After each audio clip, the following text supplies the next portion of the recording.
Hey team, happy First Chapter Friday. I am bringing you another installment today of a novel in verse. So I just finished this one and I'm excited to share it with you. This is Rez Dogs by Joseph Bruchac. And it's one of the first books I've actually read that is placed during the pandemic, a time that we all remember and we all lived through. So I think you'll find it really interesting from that perspective. I'll read you the back real quick here. It says, a story about the coronavirus pandemic from one of the United States' foremost Indigenous children's authors. And so he has written several other books also about Indigenous peoples or Indians and their life on the reservation and their people's history. And I just found this book so interesting. So I'm going to read you the inside cover and a little bit of the first chapter. Here we go. Malian loves spending time with her grandparents at their home on a Wabanaki reservation. She's there for a visit when, suddenly, all travel shuts down. There's a new virus making people sick, and Malian will have to stay with her grandparents for the duration. Everyone is worried about the pandemic, but Malian knows how to keep her family safe. She protects her grandparents, and they protect her. She doesn't go outside to play with friends. She helps her grandparents use video chat, and she listens to and learns from their stories.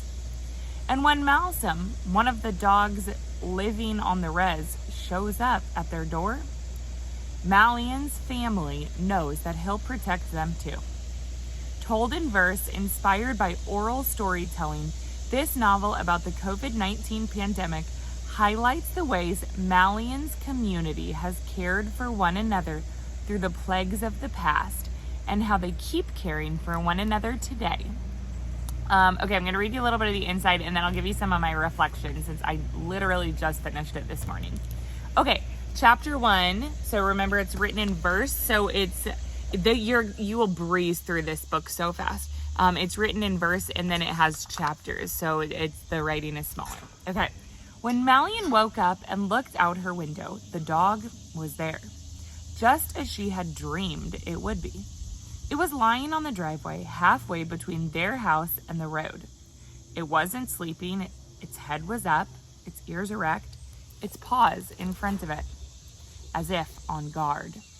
As Malian watched, the dog turned its head to look right at her, as if it knew her, as if it had known her for a long, long time. Malsum, she said. Kwai kwai ni boa. Hello, hello, my friend. The big dog nodded and then turned back to continue watching the road. Malsum, that was the old name for wolf.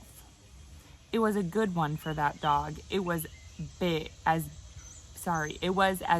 a wolf.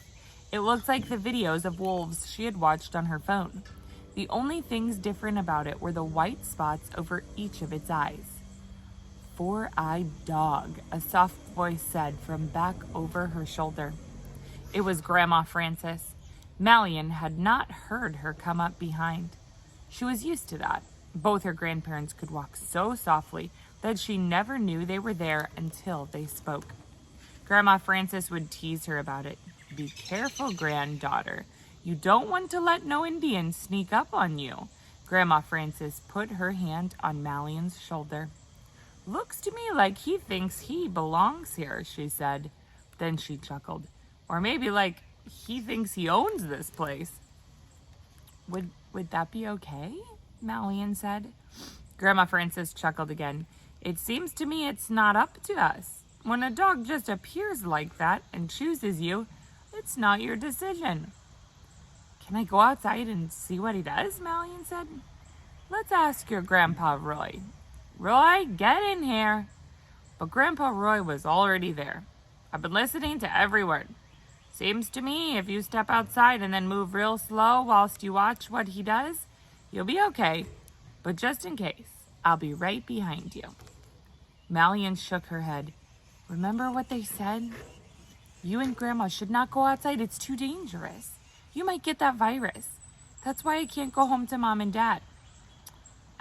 And we are lucky you're here with us, Grandpa Roy said. That old saying about how we don't know what we'd do without you sure makes sense these days. So I'll stay inside, but you stay in too. Just open the door and we'll see what he does. Mallion cracked open the door. The dog stood up and turned her way. He opened his mouth, let his tongue hang out in what she knew had to be a smile. Okay, so it continues to go on and tells the story of this dog, but the whole time while they're starting this relationship with the dog and they're starting to train it and take care of it, they're telling all of these stories about the heritage of the people who live on the reservation, on the Indian reservation. It talks about a lot of stories in depth, some that are a little hard to like to hear because their history though. It's so it's a really interesting story. I think you're going to learn a lot, and again, like you'll breeze through it. Again, a novel in verse. And once you're finished with it, or if you're struggling to understand the way they're describing any of the stories, any of the history of the Indian people of this tribe and this group who lives on the reservation, please come talk to me about it. I did some research after I read it, and I would love to explore it with you more. So I hope you will come down and try Rez Dogs today. Have a great day. Bye, guys.